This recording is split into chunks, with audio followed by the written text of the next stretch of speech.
The Book of Nehemiah begins in the 20th year of King Artaxerxes. Nehemiah is in the citadel of Susa when he receives word from Hanani and some men from Judah. They report that the remnant in Jerusalem is in great trouble and disgrace. The wall of Jerusalem is broken down, and its gates are burned with fire. When Nehemiah hears this, he sits down and weeps. He mourns, fasts, and prays before the God of heaven. He confesses the sins of Israel and pleads with God to remember his covenant of love with those who obey him. Nehemiah acknowledges that the people have acted wickedly and have not obeyed the commandments and laws given through Moses. Yet he remembers the promise that if the people return to God, he will gather them and bring them to the place he has chosen for his name to dwell. He asks the Lord to be attentive to his prayer and the prayer of his servants who delight in revering his name. He asks for success and favor before the king. Nehemiah is cupbearer to the king. In the month of Nisan, in the 20th year of King Artaxerxes, Nehemiah serves wine to the king. The king notices that Nehemiah is sad and asks the reason. Nehemiah is very afraid but replies that the city of his ancestors lies in ruins and its gates are burned. The king asks what Nehemiah wants. Nehemiah prays silently to God and then requests to be sent to Judah to rebuild the city. The king grants his request and gives letters for safe passage and for timber from the king's forest. Nehemiah travels to Jerusalem with the king's permission and an escort of army officers and cavalry. When Sanballat the Horonite and Tobiah the Ammonite official hear of his arrival, they are disturbed that someone has come to promote the welfare of the Israelites. Nehemiah arrives in Jerusalem and stays 3 days. He sets out at night with a few men to inspect the walls of Jerusalem. He tells no one what God has put in his heart to do for the city. He goes out by night through the valley gate, toward the jackal well and the dung gate, examining the walls of Jerusalem, which have been broken down, the gates, which have been destroyed by fire. He then moves on to the fountain gate and the king's pool, but there is not enough room for his mount to get through. So he goes up the valley by night, examining the wall, and finally returns. Nehemiah does not tell the officials, priests, nobles, or others what he is planning. Then he calls them together and says that they see the trouble they are in. Jerusalem lies in ruins, and its gates are burned with fire. He urges them to rebuild the wall, tells them how the hand of God has been on him, and how the king granted his requests. People respond with confidence and say, "Let us start rebuilding." So they begin this good work. When Sanballat, Tobiah, and Geshem, the Arab, hear about it, they mock and ridicule Nehemiah and the builders. They accuse them of rebelling against the king. But Nehemiah replies that the God of heaven will give them success. The work begins. The high priest Eliashib and his fellow priests rebuild the sheep gate and dedicate it. The men of Jericho, Zachar, and others repair sections of the wall. Each family or group takes responsibility for a portion. Goldsmiths and perfume makers help with the repairs. Some work on the walls near their own homes. Others repair gates such as the Fish Gate, the Old Gate, and the Valley Gate. The wall is rebuilt by the people working together. The builders include priests, Levites, rulers, and common people. Each section is assigned and restored. When Sanballat hears that they are rebuilding the wall, he becomes angry and ridicules the Jews. Tobiah says that even a fox climbing on the wall would break it down. Nehemiah prays to God, asking him to hear their insult and turn the reproach back on their own heads. He does not answer them with violence, but entrusts the matter to God. The people continue to build the wall, and it reaches half its height, for the people work with all their heart. But their enemies plot to fight against Jerusalem and stir up trouble. Nehemiah prays and posts a guard day and night to meet the threat. The people grow tired and their strength falters. There's much rubble, and they say they cannot rebuild the wall. Their enemies plot to attack and kill them and stop the work. Nehemiah stations people by families with swords, spears, and bows, encourages them not to be afraid, but to remember the Lord. He urges them to fight for their families, homes, and nation. When their enemies hear that the plot has been discovered, they give up the attack. God frustrates their plans. From that day on, half the men do the work while the other half are armed. Those who build carry materials in one hand and a weapon in the other. Each of the builders wears his sword at his side. Nehemiah keeps a trumpeter beside him. He tells the nobles and people that if they hear the sound of the trumpet, they are to gather to him, and God will fight for them. They continue the work with dedication. From the first light of dawn until the stars come out, they labor. Nehemiah and his men do not change their clothes or leave their weapons. There is another crisis. Some of the people are complaining of hunger. Others have mortgaged their fields and vineyards to buy food. Some have borrowed money to pay taxes and have sold their children into slavery. Nehemiah becomes very angry when he hears this. He thinks it over and rebukes the nobles and officials. He asks them why they are charging interest and selling their own people into slavery. He calls a large meeting and reminds them that they have redeemed others from slavery, yet now they are enslaving their own people. The nobles are silent and have nothing to say. Nehemiah urges them to stop charging interest and to return the fields, vineyards, houses, and money. The leaders agree and take an oath to do what is right. The assembly praises God, and the people do as they have promised. Nehemiah, as governor, does not take the food allotted to governors before him. He does not burden the people because he fears God. He devotes himself to the work on the wall, feeds many at his table daily without taxing the people. He asks God to remember him with favor for all he has done for the people. Sanballat, Tobiah, and Geshem hear that the wall is being rebuilt and that there are no breaches left. They try to lure Nehemiah to meet them in one of the villages on the plain of Ono, but he refuses. They send messengers 4 times, but Nehemiah replies that he is doing a great work and cannot come down. They persist and accuse him of plotting rebellion. Nehemiah replies that nothing like what they say is happening. He sees that they are trying to frighten the workers.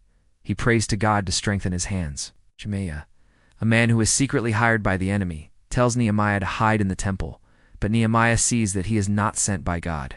He refuses to run and says he will not act in fear. Nehemiah realizes that Tobiah and Sanballat have hired him to intimidate him and cause him to sin. He asks God to remember Tobiah and Sanballat for their evil deeds. The wall is completed in 52 days.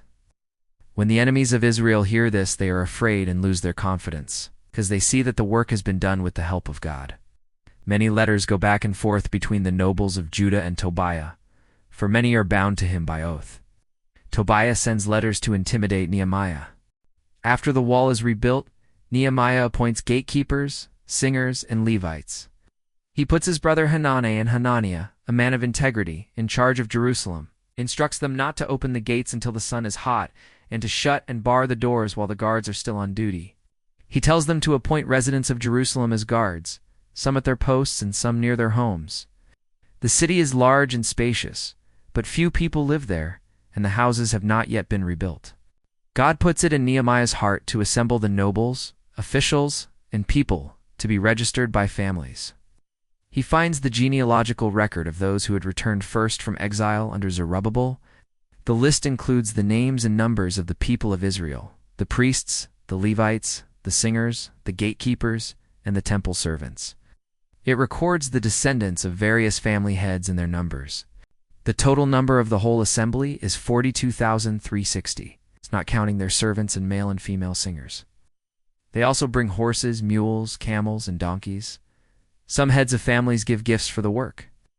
The governor gives 1,000 derricks of gold, bowls, and garments for the priests. Others give according to their ability. The people settle in their towns, and the 7th month arrives. All the people gather as one in the square before the water gate. They ask Ezra the scribe to bring the book of the law of Moses, which the Lord commanded for Israel. Ezra brings the law before the assembly, which includes men, women, and all who can understand. He reads it aloud from daybreak till noon, facing the square before the water gate. All the people listen attentively to the book of the law. Ezra stands. On a high wooden platform built for the occasion, beside him are priests and leaders. When Ezra opens the book, the people stand up. Ezra praises the Lord, the great God, and all the people lift their hands and respond, Amen, Amen. They bow down and worship the Lord, with their faces to the ground. Levites help the people understand the law. They read from the book of the law of God, making it clear and giving meaning so the people understand what is being read. The people weep as they hear the words of the law. Nehemiah, the governor, Ezra the priest and scribe, and the Levites tell the people not to mourn or weep. They say that this day is holy to the Lord. They urge the people to go and enjoy food and sweet drinks and send portions to those who have nothing prepared. They say that the joy of the Lord is their strength. The Levites calm the people. People go away to eat, drink, send portions, and celebrate with great joy because they now understand the words made known to them. But on the second day, the heads of families, priests, and Levites gather around Ezra to understand the words of the law. They find written in the law that the Israelites are to live in temporary shelters during the festival of the 7th month. They proclaim the word and spread it through their towns in Jerusalem. They go out and bring back branches to make shelters on their roofs, in courtyards, and in the square. The whole community that returns from exile makes shelters and lives in them. From the days of Joshua until now, the Israelites have not celebrated it in this way, and their joy is very great. Day after day, from the first day to the last, Ezra reads from the book of the law of God. They celebrate the feast for 7 days, and on the 8th day they hold a solemn assembly. On the 24th day of the same month, the Israelites gather again. They fast, wear sackcloth, and put dust on their heads. Those of Israelite descent separate themselves from foreigners and stand to confess their sins. They read from the book of the law for a quarter of the day and spend another quarter in confession and worship. The Levites stand and cry out to the Lord with loud voices. They lead the people in praise and worship. They bless the name of God who is from everlasting to everlasting. They recount God's power in creation and his covenant with Abraham. They remember how God brought the people out of Egypt with signs and wonders. They speak of the giving of the law at Mount Sinai and how God provided for the people in the wilderness. They confess the rebellion of the ancestors, their refusal to listen, and their idolatry. Yet God did not abandon them. He was merciful, slow to anger, and abounding in love. They recall how God gave kingdoms and land to their ancestors, while multiplied their children and sustained them, even when they rebelled and were handed over to their enemies. The Levites declare that God warned them through prophets, but the people were disobedient. Yet in his mercy, God did not destroy them. He is gracious and compassionate. They plead with God to not see their current suffering as insignificant. They acknowledge that God has been righteous in all that has happened to them. They confess that their kings, leaders, priests, ancestors did not obey the law. Even while enjoying the bounty of the land, they did not serve God or turn from evil. They admit that they are slaves in the land God gave their ancestors. Its rich produce goes to the kings God has set over them. They are in great distress. Because of all this, they make a binding agreement. The leaders, Levites, and priests seal it with their given names. The holy signing of the list includes Nehemiah the governor and many heads of families. The people bind themselves with an oath to follow the law of God. They promise not to intermarry with foreign peoples or neglect the Sabbath and the giving of the land every 7th year. They commit to giving 1/3 of a shekel each year for the service of the house of God. They provide bread for the offerings, grain, and animals for sacrifices. They promise to bring the first fruits of their crops and trees, their firstborn sons and animals, and the first of their ground meal to the house of God and to the priests. They agree to bring tithes to the Levites and not neglect the house of their God. They settle in their towns, and the leaders live in Jerusalem. Lots are cast to bring 1 in 10 to live in Jerusalem, while the rest remain in other towns. The people commend those who volunteer to live in Jerusalem. A list is recorded of those who settle in Jerusalem, including family heads and their descendants. The rest of the Israelites live in their towns and villages. The priests and Levites perform their duties, and gatekeepers and musicians are appointed. The people give the required portions for the priests and Levites. A list is also recorded of the priests and Levites who return with Zerubbabel and Jeshua. They serve faithfully in their roles. The Levites direct the choirs of praise and thanksgiving. During the time of Nehemiah and Ezra, the people continue the practices of the law. They purify themselves in their work. The book of the law is read to them. When they hear it, they exclude all of foreign descent from Israel. Tobiah the Ammonite has a room in the temple, placed there by Eliashib the priest. When Nehemiah returns from visiting the king, he learns of this evil and is greatly displeased.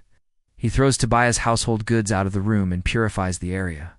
Nehemiah also finds that the Levites have not received their portions and have returned to their fields. He rebukes the officials and restores the portions for the Levites and singers. He finds that people are working and trading on the Sabbath. He warns them and orders the gates to be shut before the Sabbath begins. He posts guards to enforce the Sabbath rest. He also finds that men of Judah have married women from Ashdod, Ammon, and Moab. Their children cannot even speak the language of Judah. Nehemiah rebukes them and reminds them of the sin of Solomon. He drives out those who defile the priesthood and purifies them from everything foreign. He assigns duties to the priests and Levites and makes provision for the wood offerings and firstfruits. He asks God to remember him with favor. Thus concludes the Book of Nehemiah. The walls are rebuilt, the people are restored to the law, and Jerusalem is reestablished as a place of worship and order.